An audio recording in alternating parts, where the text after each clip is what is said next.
Hello. Just as a reminder before today's episode, if you'd like to have your questions or comments read out at the end of our episode in our segment Messages in a Bottle, please reach out to us at losttogetherpodcast@gmail.com or on our Facebook page, Lost Together Podcast. Thank you. We are live. Excellent. Welcome to the Lost Together podcast, where I try to convince my wife that Lost is one of the greatest shows ever created, produced, acted, depicted in the history of television. I'm Joe, and this is my wife Morgan, and we're going to talk about Lost today, episode 5 of season 1, White Rabbit, which originally premiered on October 20th, 2004. So, what'd you think? Just kind of first, as I just literally have this segment labeled Pitter Patter, which... Yeah, I mean, again, I told you when we started it, and then when the next episode started, I'm like, God, I know it's necessary for like character development and all the, I got to have the fill in, but I just want to know what's going on today.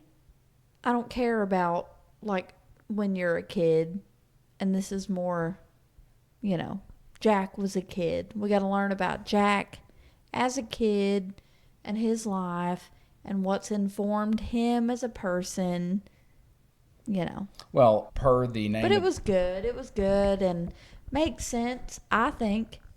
I relate to Jack as, like, a millennial, whatever. I'm there. I'm with him. Yeah, I think... So if this is 2004, that's 20 years ago. Jack's in his 30s then. So Yeah, Jack is... I'm 31. Well, Jack is not a millennial. He's Gen X. Oh, well, that makes even more sense. Yeah, they're like a lost generation. Bless him. Bless that baby. Yeah. Is that what's wrong with our parents? Not all of my parents are Gen Xers. Dad My mom is 50. Yeah, she's a Gen Xer. Okay. Your mom is 60. Almost. Yeah. So think about like how old they are now. Yeah. And then just subtract 20 years. So, they would have been in there. If mom's 57, 20 years ago, she was 37. Oh, I thought your mom was like 59. Well, that's only 2 years difference, babe. Well, she is the one that's like, I'm going to be 60. Well, yeah, my point is that they're not millennials. Because I'm a millennial, and I'm 37 now in the year of our Lord, 2024. Well, I also am a millennial. Right. I'll be 31, in 10 days. Yes, And I relate to Jack. Well, yeah, I think you relate to Jack because Jack is in a bad situation, and he's under a lot of pressure. Oh. Not so much generationally, because I don't think there's a lot about Jack that connects him to being a millennial. No. Gen Xers are a bit more... It feels to me like a lot of Gen Xers kind of just want to do their job. Mm-hmm. Like, they're not married to their job the way that baby boomers were, where it's like, oh, I can't wait to get to work and I'm a company man. But, like, I think the best example of Gen Xers on TV is Friends. Like, Monica, how Monica was with cooking, like working in a restaurant and stuff on Friends. She didn't constantly talk in her personal life about being a cook or whatever, being a chef. She didn't talk about it all the time, but she was very good at it, and she just couldn't wait to go do it, basically, because she was good at it. Yeah. So similar vibes with Jack. Like, he's a surgeon. He's not dying to talk about that all the time, but it is a thing that he's good at. Yeah, I mean, it's like majorly informative of who he is. Well, our jobs are informative of who we are. Well, I think that maybe Jack, like, hit the click. Like, Jack was made to be a person who's helpful, deeply helpful. And then he just, like, followed that vein. And he got the degree and did the job or whatever. Well, this episode bears that out a little bit. Because you remember, and we'll get to it in the recap, but do you remember in the episode... I don't think it was this episode, but maybe a prior episode where he talks about some other stuff that he tried out that ended up just not being for him. No. He trained to be a pilot. Oh, yeah, but he couldn't sea? He just said it wasn't for me. Oh, okay. He didn't get super into the details. Okay. Yeah. So that to me, I think this episode really gives you some insight into Jack and how he operates. And truly, like you said, kind of at the opening of this episode, oh, I'm sick of hearing about your childhood or whatever, and I want to know about now. But I mean, buckle up, because like that is not only this season, but basically every season where you're gonna get some flashbacks. Sure. Well, you're gonna friggin' put me on an island with polar bears and what I know to be a super mystical island, and you're gonna take me back to Brooklyn or wherever. Think Jackson, California, where this baby's getting his ass whooped. Mm-hmm. Yeah, I don't care. I don't care. Put me today, now. What is going on? Which you cannot know without the flashbacks. So, unfortunately for you, it will not make sense without the flashbacks. Okay. Well. All right, so we will get to now kicking off with Morgan's recap of the episode. Mm-hmm. We open with a kid with a bloody eye and, just general scuffling. You kind of understand in the beginning we're maybe looking at an inner city, maybe like a, inner New York, inner Philadelphia, something like that. Whatever. And then Jack has got to, we're back on the island. Jack's got to go save Boone from the water. We think, oh no, there's somebody drowning, a lady drowning. Jack swims out, it's Boone. And then he pulls Boone up like from the depths, and Boone goes like, did you get her? And then Jack looks out, and it's a lady even further out, screaming, squalling, help me, help me. And so Jack makes a decision to save Boone and not the lady. So that's important, I guess. Well, he did go back for the lady. She was just gone by the time he got back. Well, yeah, because he couldn't. Boone was drowning. He already had Boone in his arms, right? So he couldn't just let Boone go and go like. I mean, he could have. Yeah, what would you think about Jack if he was like, "Well, fuck you then," and then he just dropped Boone and let him drown? Well, I mean, Boone had the wherewithal to be like, "Where is she?"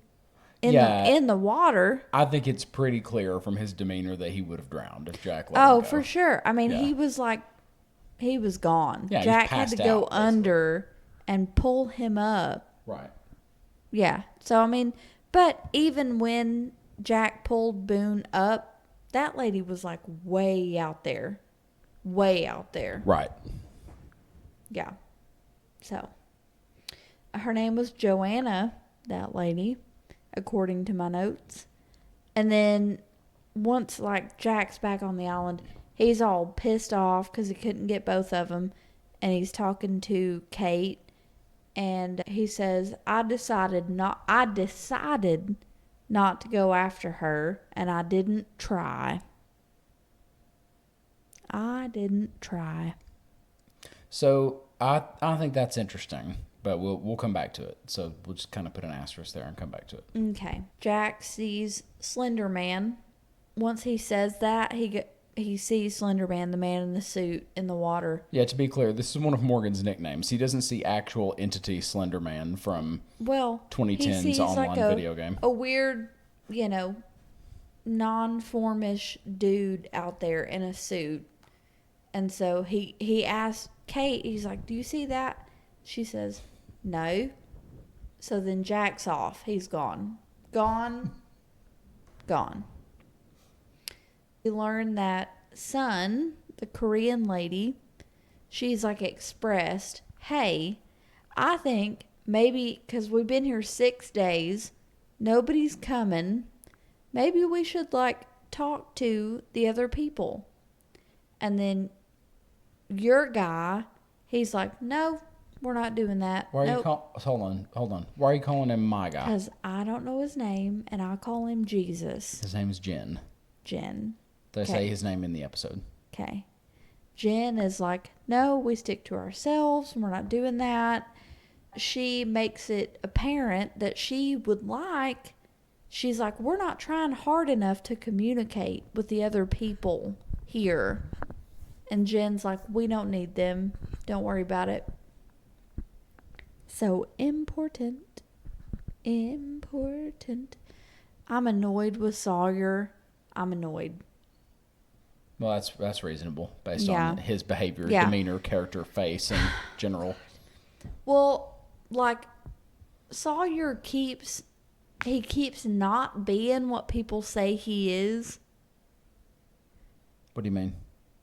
A damn rapscallion. I don't think anybody referred to him as a rapscallion, but he's you know, he got accused of like being the criminal, but he's not. And then he got accused of like stealing the water. He didn't. It was a total misunderstanding. But he's like a rough boy hillbilly rapscallion, and so people assume the worst. And so But why he's do you not a think that is? rapscallion. How do you know he's not a rapscallion? He Well- was looting the plane, and Looting dead people? he offered the sand flea spray to Shannon in exchange for a sexual favor. Okay, but I think that he would have given it to her, He didn't, but he would have. but he didn't, and he could have. So you can't ascribe potential to him whenever you can literally see what he would do in that situation. He didn't. Well, that's my next note. Sawyer insinuated that Shannon would sleep with him for bug spray, and she declined. Yeah. Good for Shannon. Yeah, I mean, don't sleep with somebody for some damn Rid or Ricks or whatever. Raid? Raid. No, I'm thinking of like lice. Yeah, Rid X maybe. Is that Whatever. a spray? I don't know. I don't know. Anyway, she's trying to get sand fleas. She's got trouble with sand fleas, apparently. Yeah, right. But, I mean, she didn't even play with him. Yeah, but what's wrong with... So, you said Sawyer's annoying you, so why? Like, what's annoying about that? Because I don't think that Sawyer's bad. I think that Sawyer is misunderstood. I connect with Sawyer. Oh, my God. What? Is he misunderstood? I have to be really careful here, right? Because, like, is Sawyer misunderstood, or is he misunderstood in that way that, like, the boy who gets all Fs and lays out of class and stuff in high school is misunderstood, and you just find him interesting because he's not meeting the status quo or whatever?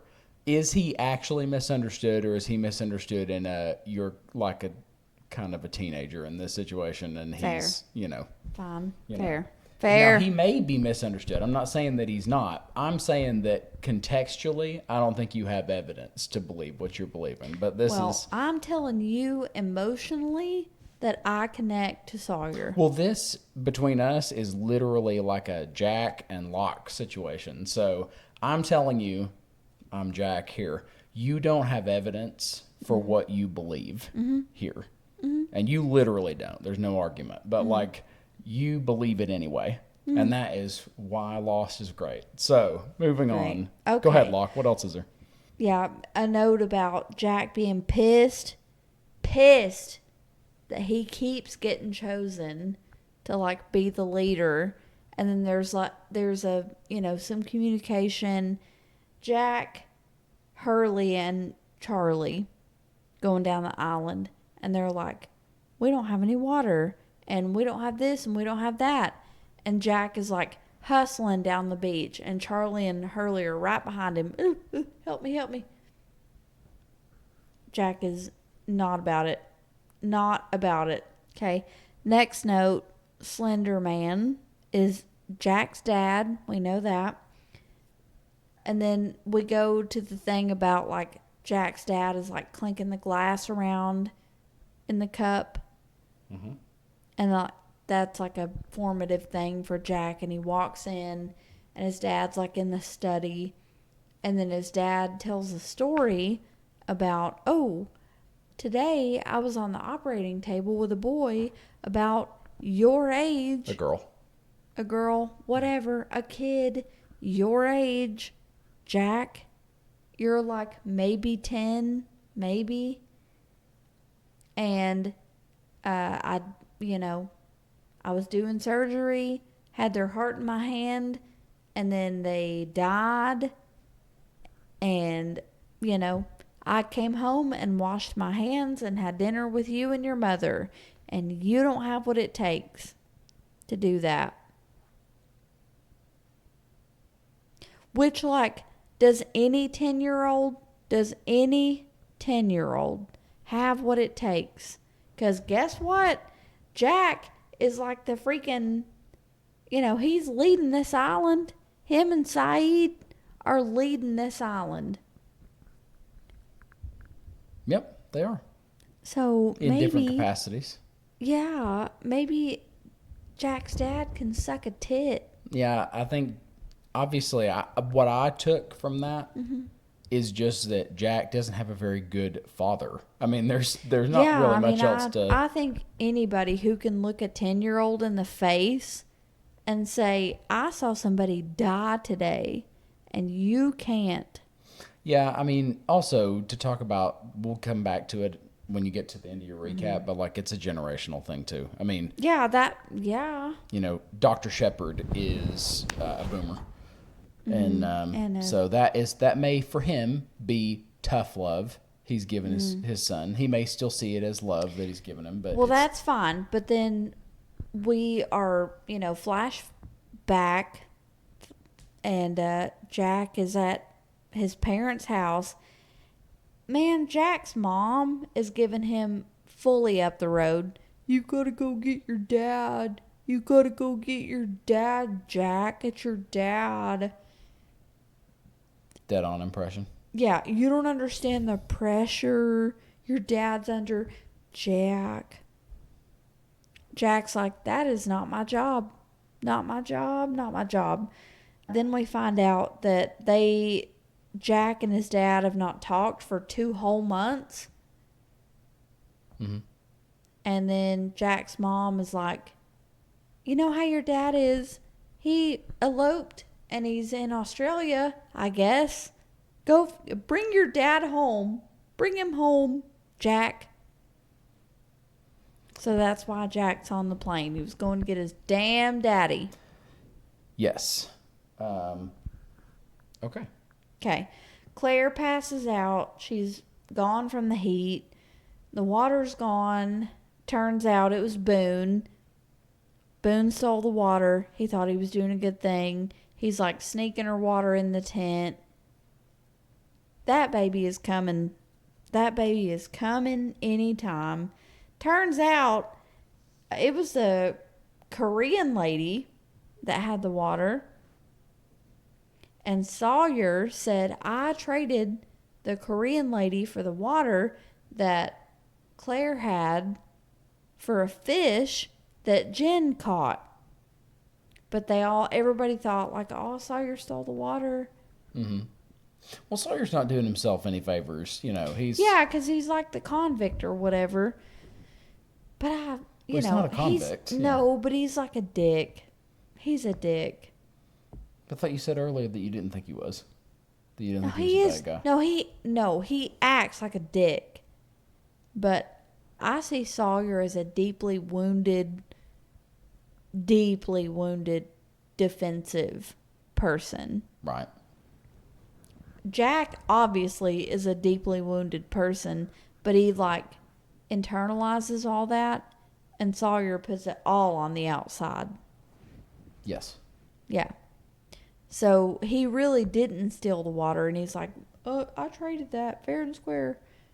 So Sawyer gives Kate the air marshal thing and is like, oh, you're the new sheriff. Obviously, you're the new sheriff. Then we go to Jack has been chasing Slender Man all through the forest. Obviously, his dad running all around. He finds a waterfall, fresh water, lots of fresh water, and also plane wreckage. And in the plane wreckage, a coffin, which we assume is his dad's coffin, but it's empty. So he trashes it completely, trashes that whole shit. And then, I guess later, Jack and Locke they're talking. Well, this is after Jack Oh, yeah. falls off a cliff. Yeah. And he is clinging to the edge of the cliff, and Locke saves him. Yes. And then they have this conversation. Yes. And Locke said, I looked into the eye of the island, and what I saw was beautiful. So I think, what I said before is Locke, got his legs back, and then he met the monster, and it's a god figure. Whatever the turbine monster, it's God. Turbine dinosaur monster? Yes. So it's God. Locke saw God. Locke is like the minister now of the island. Okay. Yeah. Locke tells Jack to keep chasing the rabbit, because the episode is called White Rabbit. Keep chasing the rabbit because the leader can't lead till he knows where he's going. Yep. Okay. Let's see. Oh, okay, so I got ahead of myself. Yeah. So after that conversation, Jack finds the waterfall and the coffin, fucks it all up, all that. Then we find out that Boone stole the water, and Jack steps up as leader. He comes out of the woods and he's like, you do this, you do that, you go here, you do this. But I thought it was interesting because Saeed already did that. Well, Jack, I don't think actually gives a ton of direction there. I think the main thing is he's like, if we can't live together, we're gonna die alone. Yeah, so it's So more do of like do what we have to do. Yeah, it's a motivational speech. Yeah, not a directive speech. He's given motivation. Yeah, to the group. Yeah. Okay. All right. End of recap. Mm-hmm. So, do you remember the show that Dr. Shepard Sr. said that he would watch to unwind whenever he got back from watching kids die on his operating table? Nope. Carol Burnett. Oh, yeah, I love her. So, I looked up I tried to find what he might have been watching to try to date this. Mm-hmm. All right. So, apparently she had an 11-year run as a star of the Carol Burnett Show on CBS from 1967 to 1978. Yes, so and it was very funny. I've seen her show. She used to reach up and grab her right ear. Mm-hmm. I wish I could remember the song. Yeah, she would sing a song and grab her ear, and she was so funny. So this incident is at least 30 years before the events of Lost, which began in 2004. Yeah. So we're talking Jack is probably 10 here or so. So he's probably 40 when the events of Lost are happening. And they may actually address their ages at some point. I just don't remember how old, so that's convenient. But yeah, so I was trying to date it there a little bit. And Carol Burnett, 70s, I guess. Jack is getting his ass kicked at the beginning of this episode. Interesting thing about Locke to me, the conversation that Jack and Locke have, this is the first of many. Sorry to spoil it for you, but so many conversations between Jack and Locke.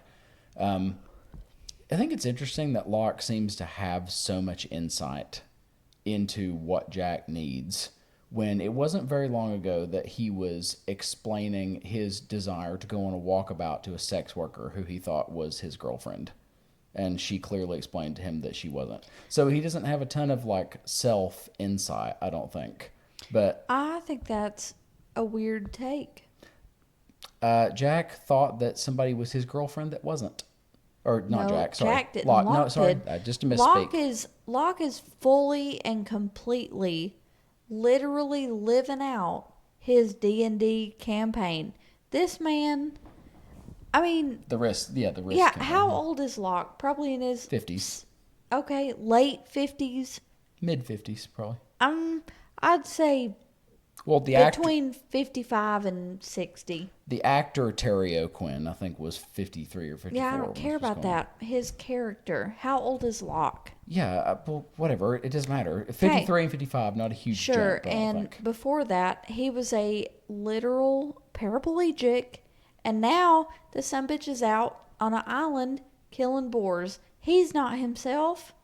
He's a sage. He's a man with a new life. Well, he still is informed by his experience. That's the whole point of Lost. He's not a different person at all. Do you think if I got in a plane crash and then we crashed and then when I woke up I had like clairvoyancy, that I wouldn't pretend that I wasn't a clairvoyant the whole time? Yeah, but I would. But, babe, my point is that he is pretending to be really insightful about a situation that he doesn't know anything about. He doesn't know what's going on with Jack. He just assumes but based he knows about like not meeting expectations and your life not feeling full. He knows about that. That's what he's talking about. Yeah, but what I'm saying is, how can you have deep insight into other people when you don't have deep insight into yourself? Because I think that he does have deep insight into himself. How can you have insight without awareness? He's obviously not aware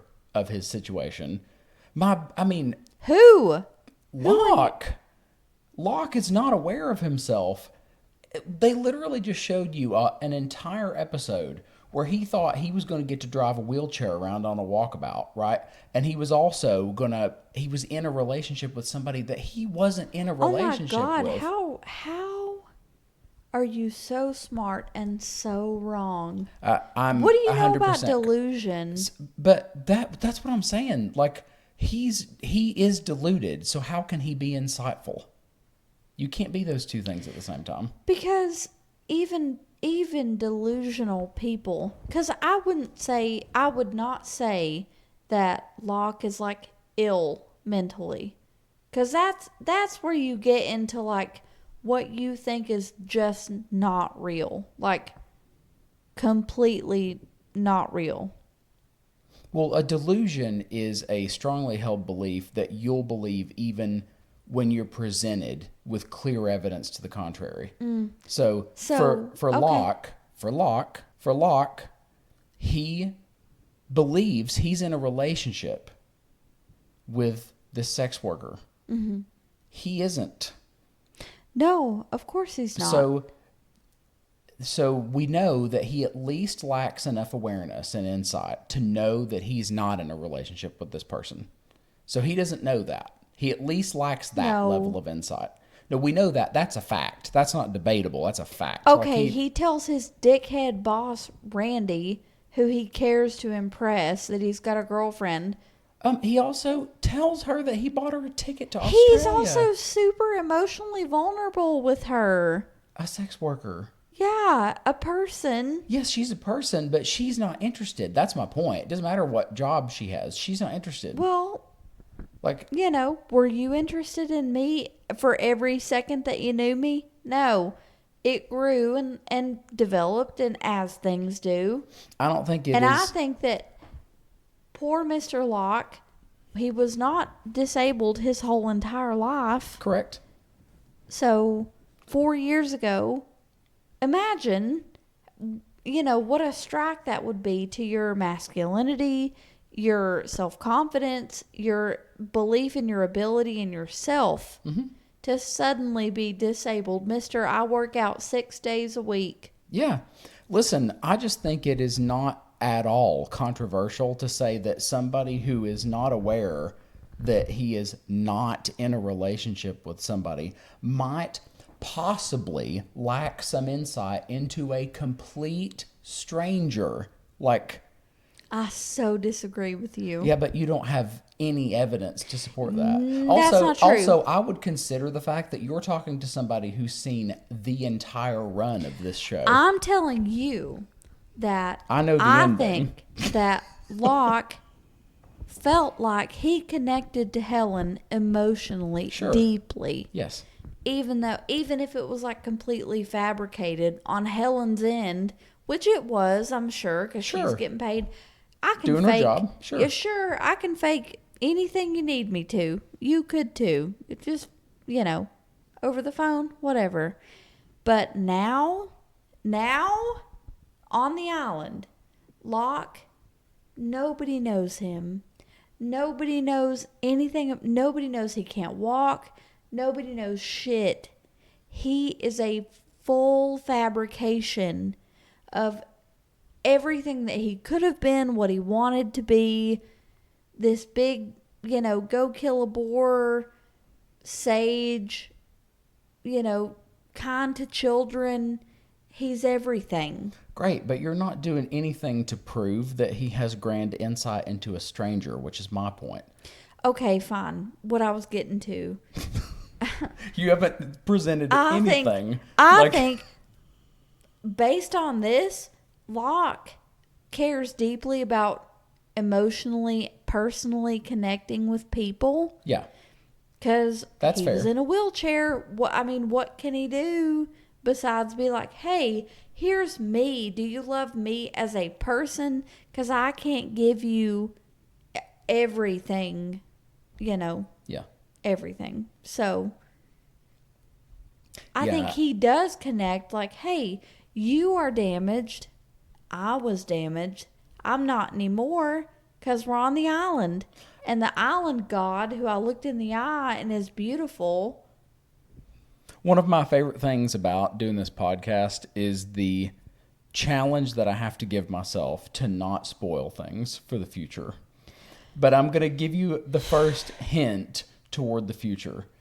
It is a flaw in Locke's character that he has much less self-insight than insight into things happening external to him. I'll just tell you right now, I am deeply sympathetic to Locke. I think John Locke is the best character on the show. Like, without a doubt, the best character on the show.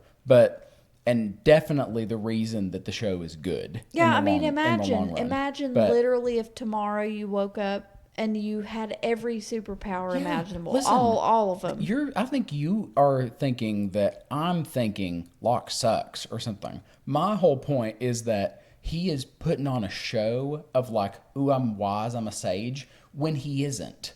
That's my point. And as you know, an issue for me is he's pretending to be something. Is anybody a sage? No, so don't pretend to be.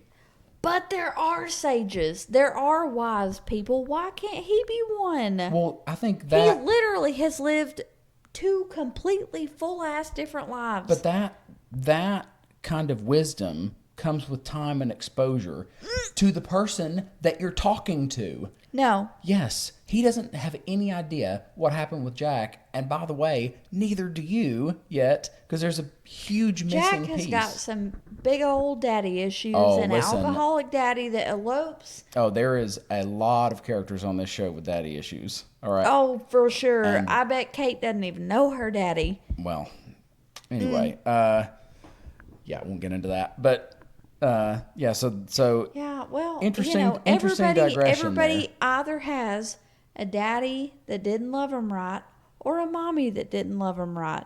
That's everybody's problem. Yeah, I think it's a little early for what he's saying to Jack is just a grander version of what he said to his buddy when they were playing Risk. Patience is one of the most important aspects of being a leader. Like it's right? A tool or he says whatever. it in a sage way to his friend while they're playing Risk. So clearly he wants to be seen that way. Oh, for sure. Right? Sure. But that is what is aggravating to me in this episode is because he isn't, but he's pretending to be. You have no idea, and I don't have an idea, and neither of us will hopefully ever know what it feels like to be a fully able-bodied person who suddenly is disabled. And then gets it back. Magically on an island. Right. Imagine the fucking whiplash. The man is not, it's not like me as Morgan, have climbed, a mountain to a monastery and I'm going to go talk to some monks about self-actualization or whatever. This man Locke, has lived 2 or 3 lives. I would trust him. And yeah, you would, but and he's got, the grandeur and the grit and the want to. God, he went and killed the fucking boars. He connected with the boy. He did the dog whistle. He's a good man. All right, I'll ask it a different way. Would you take sage advice from somebody that you knew routinely made very bad personal choices? No. Well, then you may be on the wrong side of this argument. No way of knowing. Yeah, there is a way, and it's a couple episodes away from now. Okay, Anyway. well, I'm here. I'm in episode 5. Yes. So what do I know? Nothing. But I love John Locke. He's my favorite character on Lost. And that's why when you were calling him Creed earlier and calling him a creep, all right? Okay, well, now you're shitting on him. I'm not shitting on him. Yeah, you are. No, I'm saying that he's pretending to be something that he isn't, which is, I think, integral to his character. But I think that any person who would be presented with Locke's situation, everybody would grab that. Anybody would grab that. I think what he did, for example, with Michael and Walt with the dog, that's a real human thing that is really great and didn't involve him pretending to be a sage, right? He did that, and that's a great thing to do. This conversation that he's having with Jack, a person who he doesn't know anything about, and he's giving him advice about, like, a leader has to know where he's going. Like, why don't you chase this hallucination that you have out here in the woods or whatever? Like, it's a lot of not knowing stuff and just kind of guessing. Like, he's guessing and giving Jack advice based on a guess. To this point, Locke is the only person who's seen the monster. The eye of the island. Yep. What's that mean, though? I mean, he knows more than fucking Jack knows. He saw something. Jack is chasing his dead daddy through the weeds. Yeah, I think that's weird. Like, definitely. Yeah. Yeah. But that doesn't mean Locke seeing something doesn't mean that he knows more. He saw something. But that's like saying you saw a flying saucer and so you know. You are so annoying. Yeah, he doesn't know anything extra yet. He just believes something, which is really a key part of this discussion is we're talking about two different things. Like, for me, he doesn't know anything. He just believes something. That's different from knowing it. Like, and that's fine it's 1,000% fine to believe something, and that's important, but he doesn't know it. Like, he just believes it. Fine line. It is a fine line. Yeah. So I was going to ask about the generational thing from earlier because you mentioned generational divides, and while we were making notes on this episode, she said, mark it down. So Jack is so I did. I marked it down. Generational differences. So you've got Dr. Shepard, who is a baby boomer, obviously, and then Jack, who is a Gen Xer. So why did you want to mark? Well, I thought that Jack was a millennial, like me. Right. And like you. Mm-hmm. Just more emotional. Just more emotionally tapped in, Yeah. And you said, oh no, Jack's a Gen X. Well, yeah, but that's something, just because it's a different generation. I Well, think that's yeah, I mean, that important. made me feel even worse. Because, They're I mean. a lost generation for sure. Yes. Because those Gen Xers, your mom, my mom, deeply emotional people that just don't know what to do with any of it. I feel like a lot of the Gen Xers that I know seem to be doing a little bit better with their emotions. Not all of them, but like millennials are, to me, a much more scarred emotional generation than Gen X. We were kids when 9/11 and Columbine happened. Yeah, I was in 3rd grade. Right. Like. I was in 3rd grade when 9/11 happened. Yeah. I think Columbine happened the year I was born. Yeah, well, I'm 7 years older than you. Yeah. So that happened in 93. I was getting ready to. Columbine didn't happen in 93. 94? 99. Oh, well, yeah. I was born in 93. Pretty sure it was 99. I thought it was 90. It's not. It's definitely not 93. I know that for 100%. Okay, well, I know for sure I was in the 3rd grade when 9/11 happened. So, fine. Millennials have experienced 99. Yep. Just checked 99? it. Mm-hmm. Okay. Yeah, I mean, we were around when Y2K and then Columbine, the first of 500 million school shootings and 9/11 and Ebola and COVID, and I mean, you and me have developed and experienced some crazy shit. Mm-hmm. Crazy shit. Yeah.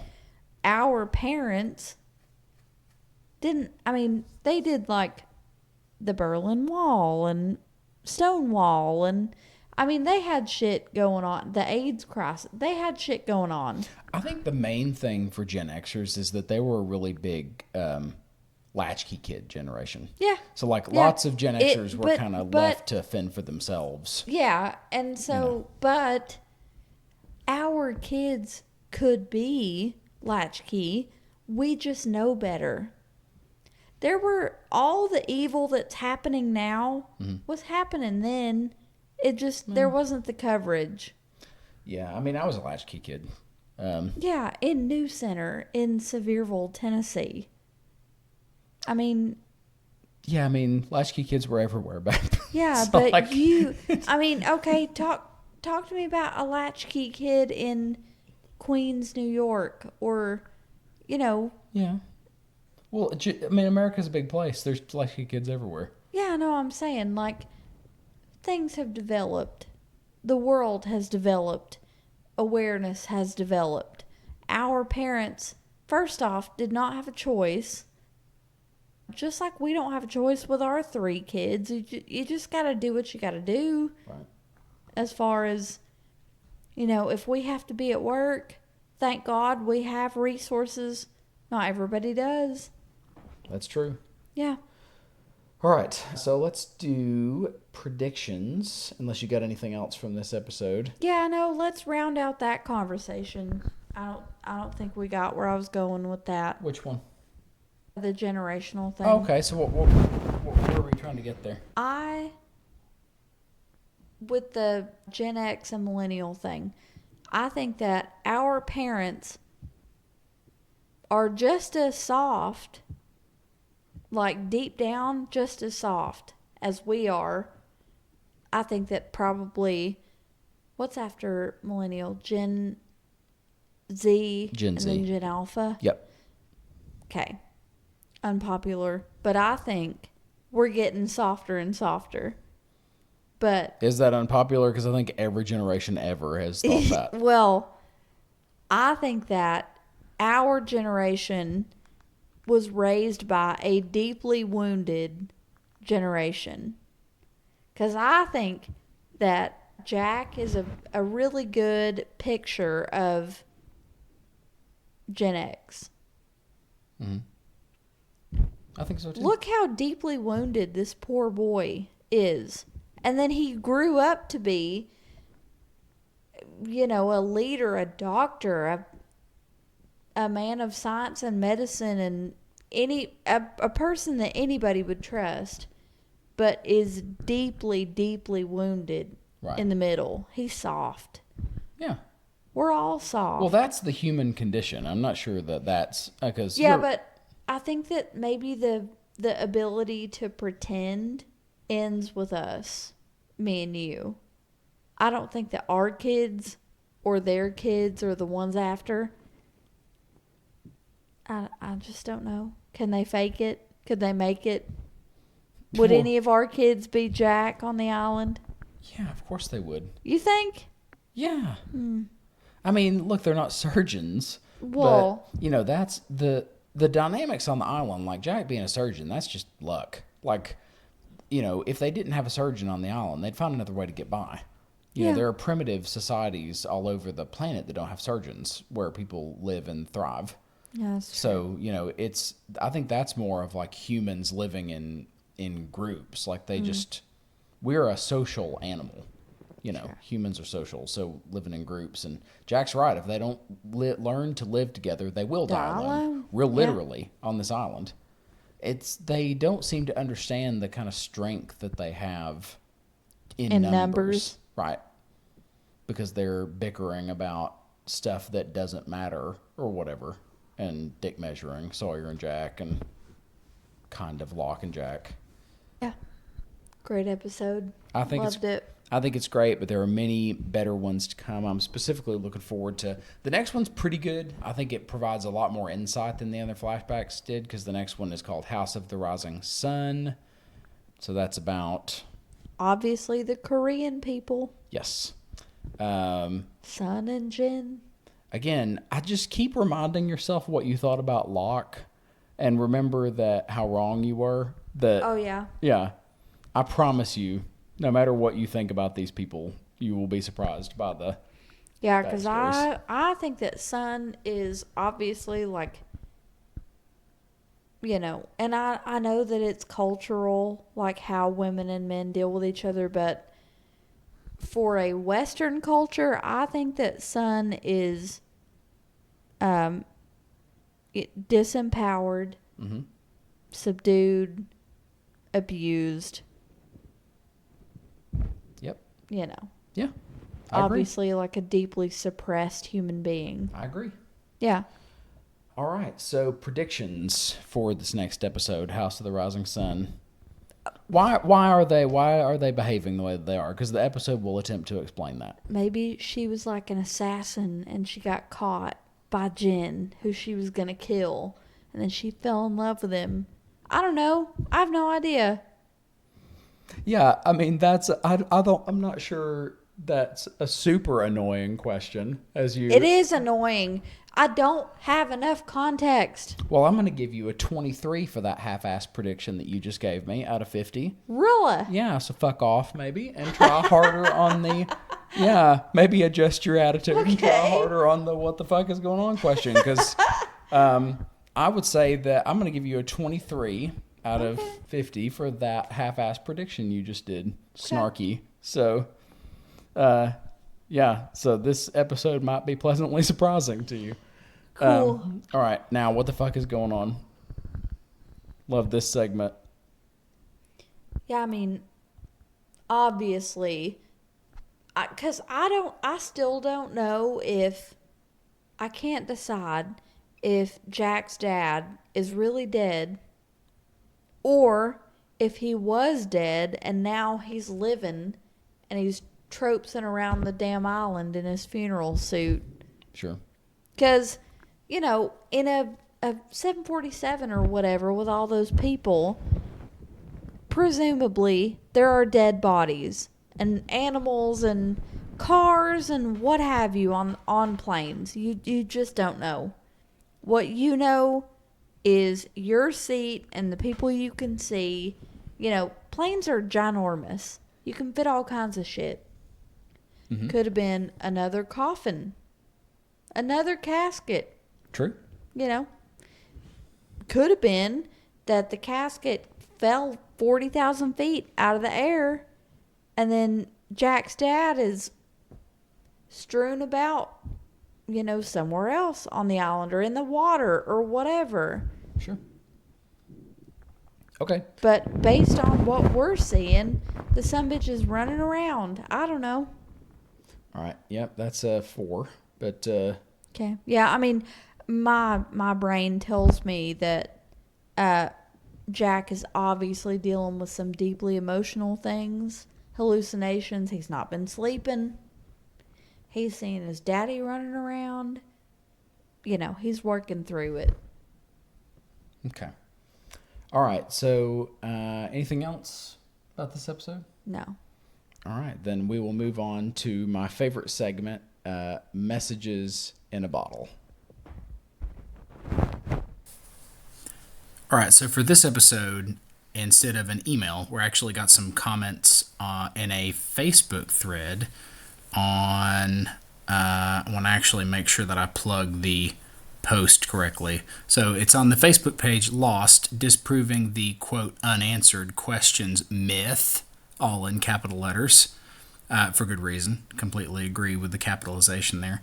And it is by the admin, Greg Dusty, who wrote, interesting discussion re burial versus cremation. Saeed brings a religious angle to the conversation, but for me, I'd have been against burying the bodies purely for identification purposes. At this point, they were all still expecting rescue. How do you explain burning all those bodies? Burying them would have meant that they could still be dug up, taken away, identified, autopsied, etc. Of course, I understand the situation they were faced with and the challenge of carrying and burying that many people, but still. And then he also mentions, oh, and Morgan, I've been waiting for you to watch this episode to hear your reaction to, quote, Creed. So. Yeah. Yeah, I was so wrong. I was so wrong. Yeah. That was such a great episode. Yeah, Walkabout is, I mean, it's literally the episode that the creators of Lost recommend that you show people if you're trying to get them into it and you just want to show them one episode from season 1. Mm-hmm. So, really great episode, but also great point about the identification of the bodies. I didn't think about that. I didn't either. And I'm a little surprised that Jack, a doctor, didn't think about that. Well, didn't they go through, though, and get their, like, passports, IDs? Because they were calling their names out as the plane was burning. So there were pieces of identification. It's not like they had toe tags or... Yeah, but they didn't, you know. but they didn't say anything about, how many people were on the plane. They didn't say, because there could have been... Well, they didn't know the plane was in multiple pieces. But there all could over the have, island. yeah, there could have, my point is there could have been bodies that didn't have ID on them. Yeah. That got washed out, perhaps in a plane crash.